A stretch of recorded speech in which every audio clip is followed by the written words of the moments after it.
সকলকে easy science একাডেমির পক্ষ থেকে অভিনন্দন।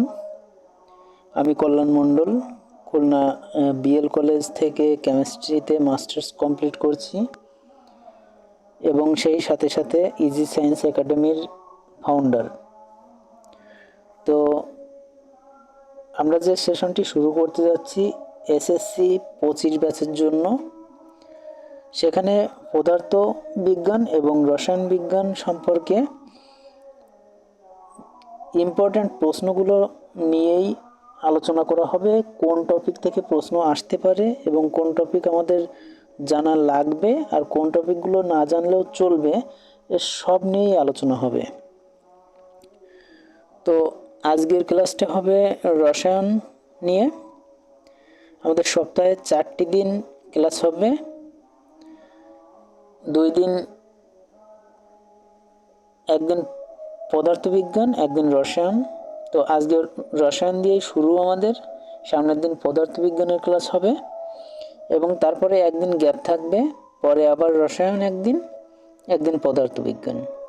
এভাবে আমাদের ক্লাসগুলো চলতে থাকবে এবং এক সপ্তাহে মোট 5টি ক্লাস হবে।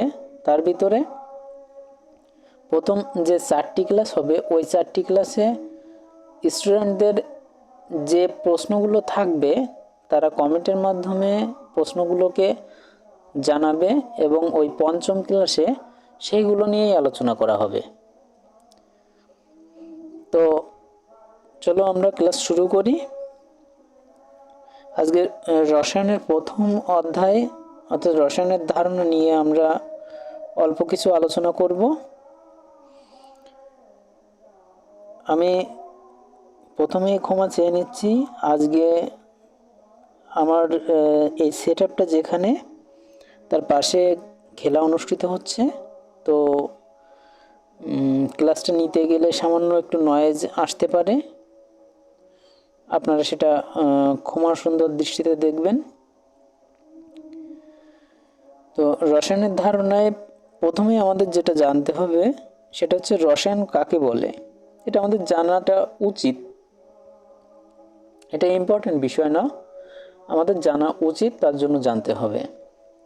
আমরা জানি বিজ্ঞানের অনেকগুলো শাখা আছে এবং এই শাখাগুলোর মধ্যে যে শাখায় পদার্থের গঠন, পদার্থের ধর্ম এবং পদার্থের পরিবর্তন নিয়ে আলোচনা করা হয় তাকেই রসায়ন বলে। এবার রসায়নের ভেতরে আমরা যেগুলো আমাদের জানতেই হবে প্রথম অধ্যায়ে রসায়নের ধারণায়, সেটা হচ্ছে এই যে টেবিলটা তোমরা দেখতে পাচ্ছ, এই টেবিলে কিছু বিষয় দেওয়া আছে বা ঘটনা দেওয়া আছে যেগুলো রসায়নের দৃষ্টিকোণ থেকে কিভাবে বিশ্লেষণ করা যায় সেটি আলোচনা করা আছে এবং এটা মোটামুটি ইম্পর্ট্যান্ট। সাধারণত 2 মার্কের যে প্রশ্নটা থাকে অনুধাবনমূলক, অর্থাৎ খ নাম্বারে যে প্রশ্নটা থাকে এখান থেকে প্রশ্ন আসতে দেখা যায় যে কাঁচা আম টক কিন্তু পাকা আম মিষ্টি কেন। এখানে আমরা অনেক অ্যাসিড, তারপর অনেক পদার্থ নিয়ে আলোচনা করব, যেটা আমরা অনেক পরবর্তী অধ্যায়গুলোতে গিয়ে এগুলো সম্পর্কে কিছুটা ধারণা পাবো। তারপরেও আমরা যতটুকু পারি এখান থেকে ক্লিয়ার হয়ে যাওয়ারই চেষ্টা করব। তো কাঁচা আম টক কিন্তু পাকা আম মিষ্টি কেন? কাঁচা আমে বিভিন্ন ধরনের জৈব অ্যাসিড থাকে, যেমন সাকসেনিক অ্যাসিড, ম্যালেইক অ্যাসিড। আচ্ছা, এই যে জৈব অ্যাসিড আমরা সাধারণত জানি sulphuric acid, hydrochloric acid, nitric acid, এগুলো কিন্তু জৈব অ্যাসিড না। জৈব অ্যাসিড কোনগুলো? যেগুলোতে কার্বন এবং হাইড্রোজেন অর্থাৎ জৈব উপাদান অবশ্যই উপস্থিত থাকবে, সেগুলোকে জৈব অ্যাসিড বলা হয়ে থাকে। এবং অ্যাসিডের স্বাদ কিছুটা টক হয়ে থাকে, টক স্বাদযুক্ত হয়ে থাকে অ্যাসিড, ফলে কাঁচা আম টক হয়ে থাকে। কিন্তু আম যখন পাকে তখন এই অ্যাসিডগুলোরই রাসায়নিক পরিবর্তন ঘটে এবং জৈব উপাদানটা চেঞ্জ হয় না, বাট রাসায়নিক বিন্যাসটা চেঞ্জ হয়ে যায়। সেখানে অ্যাসিডগুলো রাসায়নিক পরিবর্তনের মাধ্যমে গ্লুকোজ এবং ফ্রুক্টোজের সৃষ্টি করে, তাই পাকা আম মিষ্টি হয়। আমরা জানি যে গ্লুকোজ, ফ্রুক্টোজ এগুলো মিষ্টি উপাদান, তাই যখন অ্যাসিডগুলো রাসায়নিকভাবে পুনর্বিন্যস্ত হয়ে বা রাসায়নিক পরিবর্তনের মাধ্যমে গ্লুকোজ এবং ফ্রুক্টোজ সৃষ্টি করে, তখন কাঁচা আম মিষ্টি টক হলেও পাকা আম মিষ্টি হয়ে যায়। তো এটা কিন্তু শুধুমাত্র কাঁচা আম বলেই না, অন্যান্য কিছু ফল আছে যেগুলো কাঁচা থাকতে টক এবং পাকলে মিষ্টি হয়, সেগুলোর ক্ষেত্রেও এই সেম ঘটনাই ঘটে যে অ্যাসিডীয় উপাদান থাকে, যে কারণে টক লাগে, পরবর্তীতে রাসায়নিক পরিবর্তনের ফলে ওটা মিষ্টি আমে পরিণত হয়, অর্থাৎ গ্লুকোজ ফ্রুক্টোজে পরিণত হয়, যে কারণে ওগুলো পাকা অবস্থায় মিষ্টি লাগে। তো আরেকটা বিষয় দেখা যাক, কেরোসিন, প্রাকৃতিক গ্যাস ও মোমের দহন। কেরোসিন, প্রাকৃতিক গ্যাস, মোম এগুলো সবই কিন্তু জৈব উপাদানের তৈরি। আচ্ছা, যাই হোক, আমরা এই দহন প্রক্রিয়াটাও রাসায়নিক দৃষ্টিকোণ থেকে কীভাবে বিবেচনা করা যায় সেটা দেখব। কেরোসিন, প্রাকৃতিক গ্যাস, মোম এগুলো মূল উপাদান হচ্ছে হাইড্রোকার্বন, এবং হাইড্রোকার্বন মানেই হচ্ছে জৈব যৌগ। হাইড্রোকার্বন হচ্ছে কার্বন আর হাইড্রোজেনের যৌগ, তাই যখন এগুলোর দহন ঘটে তখন বাতাসের অক্সিজেনের সাথে এগুলোর বিক্রিয়া হয়। আমরা একটা বিষয় হয়তো অল্প অল্প জানি, যেটা হাইড্রোজেন নিজে জ্বলে কিন্তু অন্যকে জ্বলতে সাহায্য করে না, আর অক্সিজেন নিজে জ্বলে না কিন্তু অন্যকে জ্বলতে সাহায্য করে। এখানে যে জৈব উপাদানগুলো আছে সেগুলো যখন অক্সিজেনের সংস্পর্শে আসে তখন এগুলো বিক্রিয়া করে, এবং তখন যদি আগুন দেওয়া হয় তখন রাসায়নিক বিক্রিয়ার মাধ্যমে এগুলো কার্বন ডাই অক্সাইড, জলীয় বাষ্প, আলো এবং তাপশক্তির সৃষ্টি করে। সুতরাং বোঝা যাচ্ছে যে কেরোসিন, প্রাকৃতিক গ্যাস ও মোমের দহনে আমরা কার্বন ডাই অক্সাইড, জলীয় বাষ্প, আলো আর তাপশক্তি পেয়ে থাকি। আর এগুলোর দহন ঘটলে তখনই আমরা কেবলমাত্র এটা পাই, অর্থাৎ আগুনের সংস্পর্শ লাগবে। যাই হোক, পরবর্তীটা, পেটের অ্যাসিডিটির জন্য আমরা অ্যান্টাসিড ওষুধ খাই কেন? পাকস্থলীতে অতিরিক্ত হাইড্রোক্লোরিক অ্যাসিড, এটা কিন্তু জৈব যৌগ না, আমাদের পাচন প্রক্রিয়ার সময় পাকস্থলীতে আমাদের গল ব্লাডার যেটা বলে ওইটার থেকে অল্প অল্প করে হাইড্রোক্লোরিক অ্যাসিড পড়তে থাকে। এটা কেন ঘটে? কেননা আমাদের ওই যে পাচন প্রক্রিয়াটা সম্পন্ন করার জন্য আমাদের অ্যাসিডের প্রয়োজন হয়, অর্থাৎ খাদ্যটাকে ভাঙার জন্য অ্যাসিডের প্রয়োজন হয়, এবং ওটা পিত্তরস থেকেই আসে, যেটা পেটে যদি অধিক পরিমাণে এসে যায় তখন আমাদের অ্যাসিডিটির সমস্যা সৃষ্টি হয়। অর্থাৎ পাকস্থলীতে অতিরিক্ত হাইড্রোক্লোরিক অ্যাসিড জমা হলে পেটে অ্যাসিডিটির সৃষ্টি হয়। অ্যান্টাসিডে থাকে অ্যালুমিনিয়াম হাইড্রোক্সাইড ও ম্যাগনেসিয়াম হাইড্রোক্সাইড। এই হাইড্রোক্সাইডগুলো হচ্ছে ক্ষার।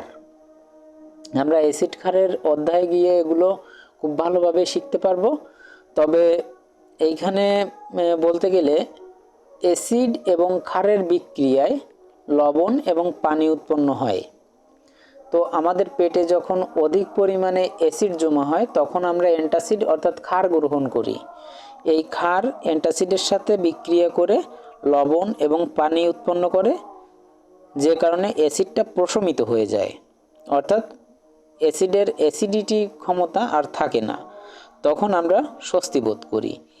অর্থাৎ পেটে যখন অ্যাসিড বেশি হয়ে যায়, হাইড্রোক্লোরিক অ্যাসিড, তখন অ্যান্টাসিডের ওই অ্যালুমিনিয়াম হাইড্রোক্সাইড ও ম্যাগনেসিয়াম হাইড্রোক্সাইড এই দুটি উপাদান গিয়ে অ্যাসিডকে প্রশমিত করে দেয়, যে কারণে আমরা স্বস্তি অনুভব করি। যাই হোক, এইখান থেকে এই তিনটের থেকে প্রথম প্রশ্নটাই বেশি ইম্পর্ট্যান্ট এবং বেশি আসতে দেখা যায়, আর শেষেরটাও মোটামুটিভাবে ইম্পর্ট্যান্ট, অর্থাৎ কাঁচা আম টক কিন্তু পাকা আম মিষ্টি কেন, এই প্রশ্নটা একটু বেশি ইম্পর্ট্যান্ট, এবং পেটের অ্যাসিডিটির জন্য অ্যান্টাসিড খাওয়া উচিত কেন, এটাও মোটামুটি ইম্পর্ট্যান্ট।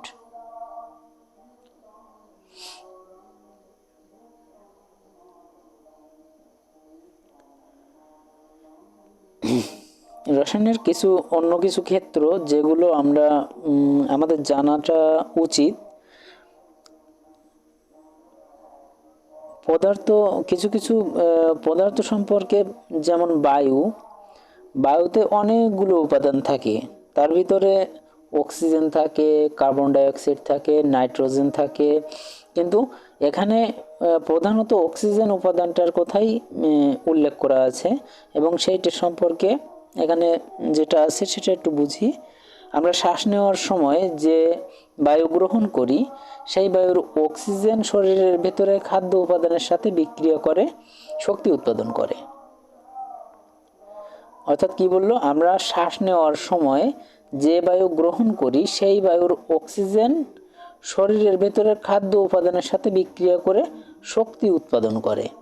অর্থাৎ আমরা জানি কি, আমরা যখন খাদ্য গ্রহণ করি তখন সেটার থেকে গ্লুকোজ বা ফ্রুক্টোজ আমাদের শরীরে যায়, এবং সেখান থেকে প্রত্যেক কোষে যখন পৌঁছায়, এবং আমাদের শ্বাস নেওয়ার ফলে অক্সিজেনটাও যখন প্রত্যেক কোষে পৌঁছায়, তখন সেখানে রাসায়নিক বিক্রিয়ার ফলে অনেক শক্তি উৎপাদন হয়, এবং আমরা যে শারীরিক যে তাপমাত্রাটা উপভোগ করি বা উপলব্ধি করতে পারি, এই তাপমাত্রাটাও আমাদের ওই শক্তি থেকেই উৎপাদন হচ্ছে।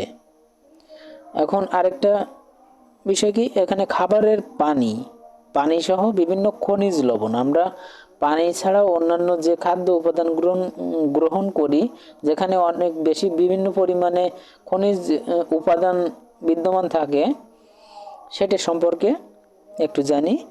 পানি আমাদের শরীরে বিভিন্ন রাসায়নিক বিক্রিয়ায় অংশগ্রহণ করে। এটি শরীরের মধ্যে বিভিন্ন পদার্থের দ্রাবক হিসেবেও কাজ করে। শরীরের বেশিরভাগই পানি। শরীরের বিষাক্ত পদার্থ এ পানির দ্রবীভূত হয়ে প্রস্রাব ও ঘামের সাহায্যে শরীর থেকে বের হয়ে যায়। খাবারের পানি ছাড়াও বিভিন্ন ধরনের খনিজ লবণ, যেমন ক্যালসিয়াম, ম্যাগনেসিয়াম ইত্যাদি ধাতুর লবণ থাকে, যা আমাদের শরীরের জন্য বিশেষ উপকারী। যাই হোক, এখান থেকে খুব বেশি ইম্পর্ট্যান্ট তেমন কোনো প্রশ্ন আমরা পাবো না বা আসবে না। তারপরে এগুলো আমাদের জানাটা মোটামুটি দরকার আছে। সার, যেটার ভিতরে নাইট্রোজেন অধিক হারে দ্রবীভূত থাকে বা মিশ্রিত থাকে, নাইট্রোজেন, অক্সিজেন, কার্বন, ফসফরাস, এইগুলোই সাধারণত সারের উপাদান হয়ে থাকে। তো এখানে উল্লেখিত মৌলগুলোর উদ্ভিদের জন্য খুব প্রয়োজনীয় উপাদান। অর্থাৎ সার আমরা কোথায় ব্যবহার করি? উদ্ভিদেই তো ব্যবহার করি। বিভিন্ন সারে এসব মৌলের যৌগ থাকে, তাই বিভিন্ন ধরনের সার উদ্ভিদের প্রয়োজনীয় পুষ্টি প্রদান করে, ফলে ফসলের উৎপাদন ভালো হয়। আমরা ক্যালসিয়াম, ম্যাগনেসিয়াম, পটাশিয়াম এগুলোও কিন্তু উদ্ভিদে প্রয়োগ করি। তো সার উদ্ভিদের প্রয়োজনীয় পুষ্টি উপাদান বিদ্যমান থাকে সারে, ফলে ফসলের উৎপাদন ভালো হয়। কাগজ, আমরা কাগজ তো চিনি, লেখাপড়ার কাজে ব্যবহার করি, যার ভিতরে মূলত সেলুলোজটা অনেক বেশি বিদ্যমান থাকে। সেলুলোজ হচ্ছে কাগজের মেইন উপাদান। তো কাগজের আবিষ্কার মানব সভ্যতার এক অনন্য অবদান। বাঁশ, আখের ছোবড়া ইত্যাদি প্রচুর পরিমাণে সেলুলোজ থাকে। কাগজ তৈরির কারখানায় এই সমস্ত বস্তুকে বিভিন্ন ধরনের রাসায়নিক বিক্রিয়ার মাধ্যমে কাগজে পরিণত করা হয়। যাই হোক, আমাদের ওই প্রথমে যে তিনটে আমরা করছি, ওই তিনটে থেকেই প্রশ্ন আসতে দেখা যায়। এর ভিতর থেকে তেমন একটা আসে না। তবে নৈবেত্তিকে অর্থাৎ বহু নির্বাচনী প্রশ্নে অনেক সময় এই কাগজের মেইন উপাদান কোনটি, সেলুলোজ, এটি অনেক সময় আসতে দেখা যায়।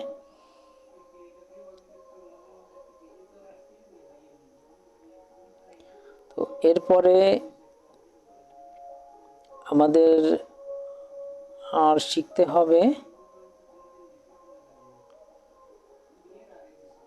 এইটা এই যে রসায়ন অনুসন্ধান বা গবেষণা প্রক্রিয়ার বিভিন্ন ধাপ, এইটাও অনেক সময় মানে বিভিন্ন স্কুলের পরীক্ষাতে আসতে দেখা যায় এবং বোর্ডের পরীক্ষাতেও হয়তো একবার আসছিল।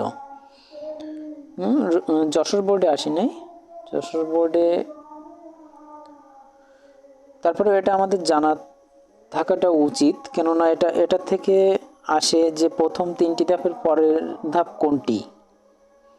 এরকমভাবে বহু নির্বাচনেতেও আসতে দেখা যায়, আবার রচনামূলক প্রশ্নেও অনেক সময় আসতে দেখা যায়। তো আমাদের কোনো কিছু নিয়ে গবেষণা করতে গেলে সর্বপ্রথমে একটা বিষয়বস্তু নির্ধারণ করতে হয়, অর্থাৎ আমরা কি নিয়ে গবেষণা করব সেরকম বিষয়বস্তু নির্ধারণ করতে হয়। তারপর বই বা পূর্বের গবেষণাপত্রের সাহায্যে বিষয়বস্তু সম্পর্কে কিছু ধারণা নেওয়া হয়, অর্থাৎ প্রথমে আমরা বিষয়বস্তু নির্ধারণ করলাম, তারপর পূর্বের কোনো একটা গবেষণাপত্র থেকে আমরা ওই বস্তুটি সম্পর্কে ধারণা লাভ করলাম। তৃতীয় ধাপে প্রয়োজনীয় বস্তু ও পরীক্ষা প্রণালী নির্ধারণ, অর্থাৎ কিভাবে আমরা ওইটাকে পরীক্ষা করব সেটা নির্ধারণ করা। চতুর্থ ধাপেই যায় পরীক্ষণে, অর্থাৎ আমরা পরীক্ষণ করি চতুর্থ ধাপে গিয়ে, এটা অনেক সময় আসতে দেখা যায়। তার পরবর্তী ধাপে আমরা ওই পরীক্ষণের মাধ্যমে কি কি তথ্য পেলাম সেই তথ্যগুলো সংগ্রহ ও তথ্যের বিশ্লেষণ করা হয়। কিভাবে বিশ্লেষণ করা হয়? ওই যে পূর্বের গবেষণাপত্র থেকে আমরা যেগুলো পেয়েছি সেগুলো অনুযায়ী আমরা সেগুলোর থেকে তথ্য নিয়ে এবং এই তথ্যের সঙ্গে ম্যাচ করছে কিনা সেটি দেখি, সেটাকে বলে তথ্য সংগ্রহ ও তথ্যের বিশ্লেষণ। একেবারে সর্বশেষ ধাপে আমরা ফলাফল নিয়ে আলোচনা, অর্থাৎ আগে আমরা যে বস্তুটাকে নির্ধারণ করেছিলাম, পরবর্তীতে দ্বিতীয় ধাপে আমরা ওইটার গবেষণাপত্রের সাহায্য নিয়েছিলাম ওইটা সম্পর্কে ধারণা নেওয়ার জন্য, এবং আমরা যে পরীক্ষাটা করলাম সর্বশেষ ধাপে আমরা যে ফলাফলটা পেলাম সেটাও একটা গবেষণাপত্রের মতো আমরা তৈরি করব, অর্থাৎ ফলাফল নিয়ে আলোচনা করে রাখব। পরবর্তীতে কোনো একটি গবেষণা করার ক্ষেত্রে যেটা আমাদের খুব উপকারে আসবে। অর্থাৎ এটা তোমরা নিশ্চয়ই বুঝতে পারছো, প্রথমে বিষয়বস্তু নির্ধারণ করতে হবে, তারপর পূর্বের কোনো একটি গবেষণাপত্রের সাহায্য নিয়ে এটি সম্পর্কে ধারণা নিতে হবে, তারপর প্রয়োজনীয় বস্তু ও পরীক্ষা প্রণালী নির্ধারণ করতে হবে, অর্থাৎ কীভাবে পরীক্ষা করব, কোন প্রক্রিয়ায় পরীক্ষাটা সম্পন্ন করব, এবং চতুর্থ ক্ষেত্রে আমরা সেটা দেখব পরীক্ষণটা, অর্থাৎ কি ঘটতেছে বা কেমন সময় লাগতেছে এই সমস্ত নিয়ে আমরা পরীক্ষণটা করব। তো কি পেলাম। পঞ্চম ধাপে আমরা আমাদের করা পরীক্ষণ থেকে তথ্য সংগ্রহ করব এবং ওই তথ্যগুলো বিশ্লেষণ করে দেখব। একেবারে সর্বশেষ ধাপে আমরা ফলাফল নিব এবং ফলাফল নিয়ে আলোচনা করব। তো এটাও মোটামুটি ইম্পর্ট্যান্ট।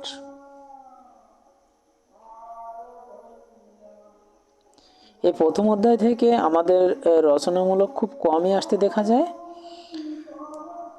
আর এই যে এইখানে যেগুলো আছে, এই অ্যাপ্রন যেটা আমরা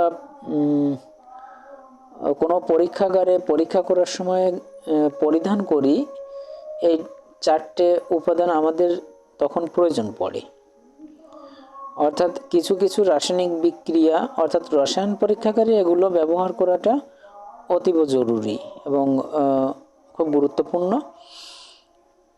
তো আমাদের রসায়ন পাঠের ক্ষেত্রে এগুলো জানতে হয়, কিন্তু পরীক্ষাতে খুব বেশি আসার মতো টপিক না। তারপরে এগুলো সম্পর্কে আমরা জাস্ট একটু ধারণা নিব যে যেটা আমাদের গায়ে থাকা উচিত সেটার নাম হচ্ছে অ্যাপ্রন, যেটা চোখে ব্যবহার করা উচিত সেটা সেফটি গগলস, যেটা হাতে ব্যবহার করা উচিত। কিছু কিছু উপাদান আছে যেগুলো হাতে লাগলে হাতের ত্বকের ক্ষতি হতে পারে, তার জন্য হ্যান্ড গ্লাভস। আর চতুর্থটা হচ্ছে মাস্ক, ওটা আমরা নাকে অনেক সময় আমাদের নিঃশ্বাসের সাথে যাতে দূষিত কোনো বা আমাদের শরীরের ক্ষতিকর কোনো কিছু যাতে প্রবেশ না করে সেজন্য আমরা মাস্ক ব্যবহার করে থাকি। হ্যাঁ, এইবার আমাদের যেটা না জানলেই নয়, এটা অনেক পরীক্ষাতেই 1 থেকে 2 মার্ক কভার করে এবং প্রত্যেক পরীক্ষাতে এটা থেকে প্রশ্ন আসতে দেখা যায়, যেটা বিস্ফোরক পদার্থ যে সাংকেতিক চিহ্ন দ্বারা ব্যবহার করা হয়, এই চিহ্ন বিশিষ্ট পদার্থ থেকে খুব সাবধানে থাকতে হবে। অর্থাৎ এগুলো বিস্ফোরক পদার্থ, এগুলো যদি আঘাত লাগে বা এগুলো যদি আগুনের সংস্পর্শে আসে তাহলে প্রচণ্ড বিস্ফোরণ সৃষ্টি হতে পারে। অর্থাৎ এই চিহ্ন বিশিষ্ট পদার্থ থেকে খুব সাবধানে থাকতে হবে। এসব পদার্থ ব্যবহারের সময় মনে রাখতে হবে এসব পদার্থে আঘাত লাগলে বা আগুন লাগলে প্রচণ্ড বিস্ফোরণ হতে পারে, যার জন্য শরীরের এবং গবেষণাগারের মারাত্মক ক্ষতি হতে পারে। তাই এই দ্রব্যগুলো খুব সাবধানে নাড়াচাড়া করতে হবে। এগুলোর ভিতরে কোনগুলো আছে? টিএনটি, ট্রাইনাইট্রোটোলুইন, জৈব পারঅক্সাইড, নাইট্রোগ্লিসারিন ইত্যাদি এ ধরনের বিস্ফোরক পদার্থ। অর্থাৎ এই পদার্থগুলো যে কন্টেইনারে বা যে পাত্রে রাখা হয় তার পাশে ওই সাংকেতিক চিহ্নটা ব্যবহার করা থাকে এবং সেগুলো আমাদের সেফটির জন্যই, আমাদের দেখে বোঝার জন্যই ওই সাংকেতিক চিহ্নটা ব্যবহার করা হয়। এরপরে যেটা আছে দাহ্য পদার্থ, অর্থাৎ আগুনে জ্বলে সেরকম অ্যালকোহল, ইথার ইত্যাদি দাহ্য পদার্থ। শুধু অ্যালকোহল, ইথার না, আমরা জানি পেট্রোল, তারপরে ডিজেল, কেরোসিন, এগুলো দাহ্য পদার্থ। এগুলো এসব পদার্থে দ্রুত আগুন ধরে যেতে পারে, তাই এদের আগুন বা তাপ থেকে সবসময় দূরে রাখতে হবে। এবং এই অ্যালকোহল, ইথার, কেরোসিন, তারপরে ডিজেল, পেট্রোল, এগুলো যে কন্টেইনারে বহন করা হয় সেটাই এই সাংকেতিক চিহ্ন ব্যবহার করে থাকে। আর বিষাক্ত পদার্থ, ওই যে দাহ্য পদার্থের ক্ষেত্রে আগুনের শিখা দেখা যাচ্ছে, বিস্ফোরক পদার্থের ক্ষেত্রে বিস্ফোরণের একটা চিত্র দেখা যাচ্ছে, কিন্তু বিষাক্ত পদার্থটা যেটা, সেটা কঙ্কালের মাথার খুলি দেখা যাচ্ছে এবং দুইটা হাড় দুই দিকে অর্থাৎ ক্রস চিহ্ন দেওয়া। এইটা হচ্ছে বিষাক্ত পদার্থ, অর্থাৎ এটা মৃত্যু ঘটাতে পারে। এই চিহ্নধারী পদার্থ বিষাক্ত প্রকৃতির হয়, তাই শরীরে লাগলে বা শ্বাস প্রশ্বাসের মাধ্যমে শরীরে প্রবেশ করলে শরীরের নানা ধরনের ক্ষতি হয়ে যেতে পারে। বেনজিন, ক্লোরোবেনজিন, মিথানল এ ধরনের পদার্থ। এছাড়াও আমরা যে সকল বিষ ব্যবহার করি আমাদের ফসলকে রক্ষা করার জন্য, সেগুলোও এই সাংকেতিক চিহ্ন ব্যবহার করে থাকে। শুধু বেনজিন, ক্লোরোবেনজিন, মিথানল এগুলো তো বিষাক্ত পদার্থই, এগুলোও যে পাত্রে বহন করা হয় বা যে পাত্রে সংরক্ষণ করা হয় সেখানে এই সাংকেতিক চিহ্নটা থাকে। এ ধরনের পদার্থ ব্যবহারের সময় apron, hand gloves, safety goggles এগুলো ব্যবহার করাটা খুবই প্রয়োজনীয়। উত্তেজক পদার্থ, ক্রস চিহ্ন, জাস্ট একটি ক্রস চিহ্ন দিয়ে উত্তেজক পদার্থ, অর্থাৎ কোনগুলো উত্তেজক পদার্থ? যেগুলো আমাদের শরীরে ত্বক, চোখ, শ্বাসতন্ত্র এগুলোর ক্ষতি সাধন করতে পারে। যেমন সিমেন্ট ডাস্ট, লঘু অ্যাসিড যেগুলো বাষ্পীভূত হয় সেগুলো, ক্ষার, নাইট্রাস অক্সাইড ইত্যাদি উত্তেজক পদার্থ। ত্বক, চোখ, শ্বাসতন্ত্র ইত্যাদির ক্ষতি করে, তাই এ ধরনের পদার্থের ব্যবহারের সময় apron, hand gloves, safety goggles এগুলো ব্যবহার করতে হবে। স্বাস্থ্য ঝুঁকি, একটি মানুষের আকৃতি দেওয়া এবং বুকের ওইখানে একটি স্টারের মতো চিহ্ন দেওয়া বা প্রজ্বলিত কোনো একটি, যেটা স্বাস্থ্য ঝুঁকিপূর্ণ পদার্থ। এ ধরনের পদার্থ ত্বকে লাগলে বা শ্বাস প্রশ্বাসের সাথে শরীরের ভেতরে গেলে শরীরের স্বল্প মেয়াদী বা দীর্ঘমেয়াদী ক্ষতি সাধন করে। এগুলো শরীরের মধ্যে গেলে ক্যান্সারের মতো কঠিন রোগ হতে পারে কিংবা শ্বাসতন্ত্রের ক্ষতি সাধন করতে পারে। এ ধরনের পদার্থের উদাহরণ হলো বেনজিন, টলুইন, জাইলিন ইত্যাদি। তাই এগুলোকে সতর্কভাবে রাখতে হবে এবং ব্যবহারের সময় apron, hand gloves, safety goggles এগুলো পরে নিতে নিতে হবে আর কি। তেজস্ক্রিয় পদার্থ আমরা এক্স রে করতে যাই না ডাক্তারের কাছে গেলে, এক্স রে, তখন কিন্তু এই তেজস্ক্রিয় পদার্থ নির্গত হয়। এই জন্য দেখবে যখন এক্স রে রুমে যাওয়া হয় তার বাইরে এই সাংকেতিক চিহ্নটা ব্যবহার করা থাকে। শুধুমাত্র এক্স রে রুমে না, যতগুলো তেজস্ক্রিয় পদার্থ আছে তাদের ক্ষেত্রে এই চিহ্ন ব্যবহার করা হয়, যেমন ইউরেনিয়াম আছে। যাই হোক, এই পদার্থ থেকে ক্ষতিকারক রশ্মি নির্গত হয় বা বের হয়, যা ক্যান্সারের মতো মরণব্যাধি সৃষ্টি করতে পারে এবং একজনকে বিকলাঙ্গ করে দিতেও সক্ষম। তাই এসব পদার্থ ব্যবহারের সময় বিশেষ সতর্ক থাকা প্রয়োজন। যেমন ইউরেনিয়াম, রেডিয়াম ইত্যাদি তেজস্ক্রিয় পদার্থ। এবং এক্স রের কথাটা এখানে নেই, কিন্তু যখন এক্স রে রুমে যাবে তার বাইরেও দেখবে তেজস্ক্রিয় পদার্থের এই সাংকেতিক চিহ্নটা ব্যবহার করা থাকে।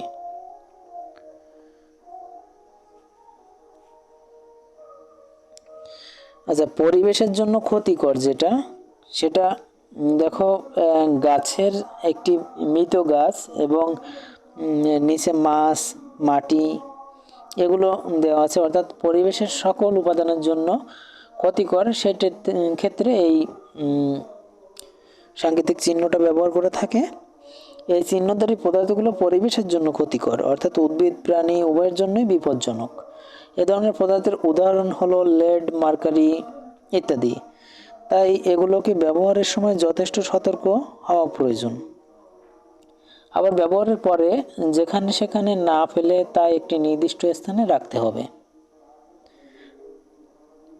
এসব পদার্থকে যথাসম্ভব পুনরুদ্ধার করে আবার ব্যবহার করার চেষ্টা করতে হবে, তাহলে এগুলো সহজে পরিবেশে ছড়িয়ে পড়তে পারবে না। এবার সর্বশেষ যেটা, ক্ষত সৃষ্টিকারী উপাদান, অর্থাৎ একটি হাতের চিহ্ন আছে, হাত আঁকানো, সেখানে একটি উপাদান ঢেলে দেওয়াতে ওখানে ক্ষত সৃষ্টি হয়ে যাচ্ছে। এই সাংকেতিক চিহ্ন ব্যবহার করলে বুঝতে হবে এটা ক্ষত সৃষ্টিকারী। এই চিহ্নধারী পদার্থ শরীরে লাগলে শরীরে ক্ষত সৃষ্টি করে। শ্বাস প্রশ্বাসের সাথে গ্রহণ করলে তা শরীরের ভেতরের অঙ্গের ক্ষতি সাধন করতে পারে। যেমন hydrochloric acid, sulphuric acid, sodium হাইড্রোক্সাইডের ঘন দ্রবণ এ জাতীয় পদার্থের উদাহরণ। অর্থাৎ যেগুলো তীব্রতা বেশি, যে সকল অ্যাসিডের বা ক্ষারের তীব্রতা বেশি এগুলো ক্ষত সৃষ্টিকারী পদার্থ, এবং এর ক্ষেত্রে এই সাংকেতিক চিহ্নটা ব্যবহার করা থাকে। যেগুলোতে একটু গাঢ় বা ঘন টাইপের কোনো অ্যাসিড বা ক্ষারীয় উপাদান থাকে। যাই হোক, এই ছিল প্রথম অধ্যায়ের গুরুত্বপূর্ণ টপিকসমূহ, এবং এখানে অনুশীলনের প্রশ্ন দেখতে পারো। তোমরা যারা টেস্ট পেপার পড়ছো, টেস্ট পেপারে যে প্রশ্নগুলো আছে ওইগুলোর থেকেই আসবে। এবং আমরা সামনের রসায়ন যেদিন ক্লাস হবে সেদিন আমরা দ্বিতীয় অধ্যায় করব, কিন্তু দ্বিতীয় অধ্যায়ে যখন আমরা করব তখন আমাদের পর্যায় সারণীটা প্রয়োজন হবে। তো এই ক্লাসটি যেহেতু আমি স্ক্রিনে নিলাম, তো পরবর্তী ক্লাসটা হয়তো বোর্ডে নিব যখন আমরা পর্যায় সারণী দ্বিতীয় ক্লাসটি শুরু করার সময়, অর্থাৎ দ্বিতীয় অধ্যায় করার সময় আমাদের পর্যায় সারণীর প্রয়োজন পড়বে, যেটা আমাদের বোর্ডে করলে বেশি সুবিধা হবে বোঝাতে। তখন আমরা বোর্ডে যাব। আর এই প্রথম চ্যাপ্টার থেকে গুরুত্বপূর্ণ তেমন কোনো প্রশ্ন, অর্থাৎ রচনামূলক প্রশ্ন বা বোঝার মতো তেমন কোনো প্রশ্ন নাই, যে কারণে এটা জাস্ট বোঝানোর জন্যই আমি স্ক্রিনের মাধ্যমে ক্লাসটা নিলাম। তো ক্লাসটি কেমন লাগলো সবাই জানাবেন। আর তোমরা যারা এসএসসি 25 ব্যাচের, তাদের জন্য আমি যে বইটি রেডি করছি, দুটি বই, ফিজিক্স প্লাস এবং কেমিস্ট্রি প্লাস, বই দুটি হয়তো সামনের মাসের ভেতরেই কমপ্লিট করা হবে। অর্থাৎ তোমাদের পরীক্ষার 1 মাস আগে তোমাদের কাছে পৌঁছে দিতে চাইব, এবং সেখানে শুধুমাত্র 2 ধরনের প্রশ্ন থাকবে, একটা মোস্ট ইম্পর্ট্যান্ট আর একটা মোটামুটি ইম্পর্ট্যান্ট। তোমরা যারা সময় স্বল্পতায় পড়তে বা এই পর্যন্ত পড়াশোনায় খুব বেশি এগোতে পারোনি, তাদের জন্য বই দুটো খুবই কার্যকরী হবে। এবং বইয়ে যতটুকু থাকবে তোমাদের পাঠ্য বই বা টেস্ট পেপার থেকে টেস্ট পেপারের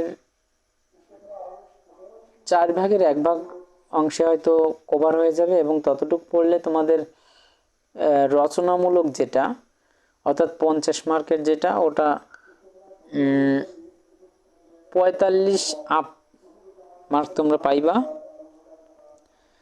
তো সাথে থাকার জন্য ধন্যবাদ।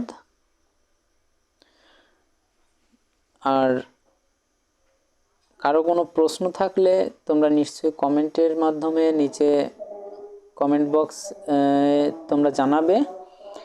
সেখান থেকে তোমাদের কমেন্টের উপর ভিত্তি করেই সপ্তাহের 5ম ক্লাসটি নেওয়া হবে। অর্থাৎ একটি সপ্তাহে আমরা 5টি ক্লাস করব, যার মধ্যে 2টি রসায়ন, 2টি পদার্থ এবং একটি হচ্ছে তোমাদের প্রশ্ন নিয়ে ক্লাস।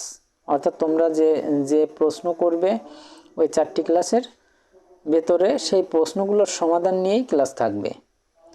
তো আবার বলছি, আমি কল্যাণ মণ্ডল, আমি যে ইজি সায়েন্স একাডেমিটি রান করছি, এখানে ভর্তি হওয়ার জন্য হোয়াটসঅ্যাপ নাম্বার দেওয়া আছে, সেখানে যোগাযোগ করবেন।